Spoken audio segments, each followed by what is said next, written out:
No mai haere mai, welcome to 3 News. Kiwi economist John Ballingall has likened Trump's tariffs on Canada, Mexico and China to throwing a grenade into the global economy, with mostly terrible implications for New Zealand.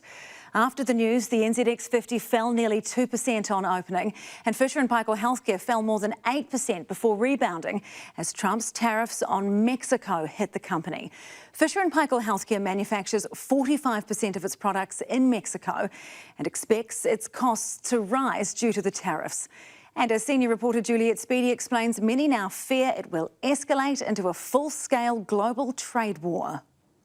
12 days after returning to power, in a big power move from President Trump, signing off his election promise to whack tariffs on American allies and rivals, which has already seen swift retaliation.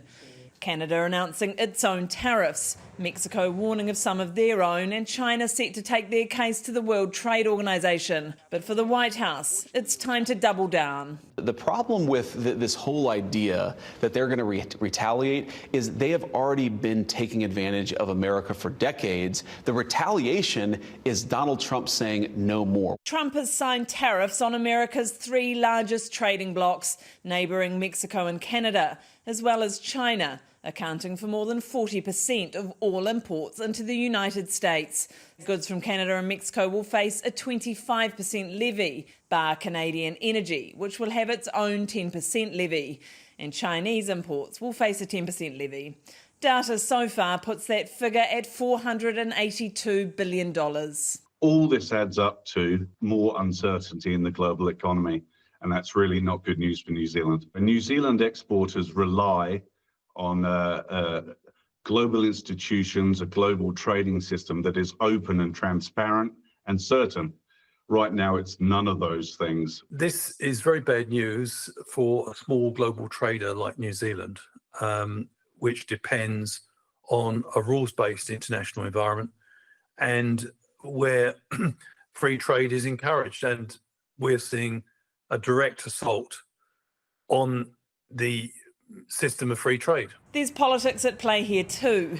The US government wants tariffs to force countries to curb immigration at the border and end drug trafficking, particularly the passage of fentanyl. In one case, they're sending massive amounts of fentanyl, killing hundreds of thousands of people a year with the fentanyl.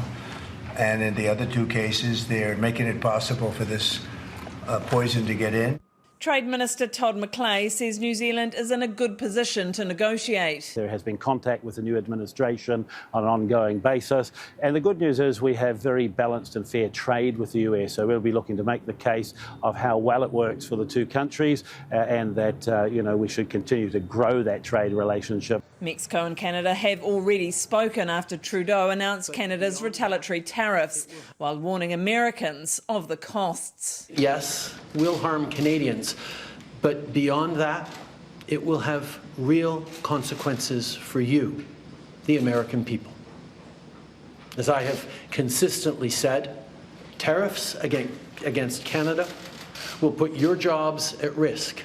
Big risks for New Zealand too, even if we're currently exempt from the tariffs. The risks is that it leads to further escalation and retaliation, and then the eventual outcome of that is a full-blown global trade war, and that would be seriously bad news for New Zealand. Some of the products that we need have to come from overseas, and if they have tariffs attached to them, that means they become much more expensive in the shops.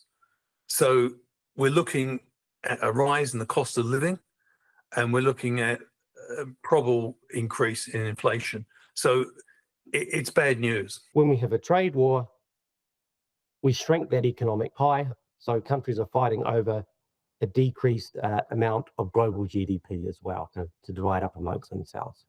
So it's hard to see any winners from this global trade war that may have been from the Trump tariffs. There are differing views on what our government should do in the face of this power move out of the US. Some think they should work quietly through diplomatic channels to remain a strong friend of the US. Others, like Robert Patman, believe they should stand up to it, with support from other countries. And I think, in short, we should be looking at multilateral action to oppose these unilaterally imposed tariffs. The risk there is that we put our heads above the parapet and it gets shot off. So that's what the government can do.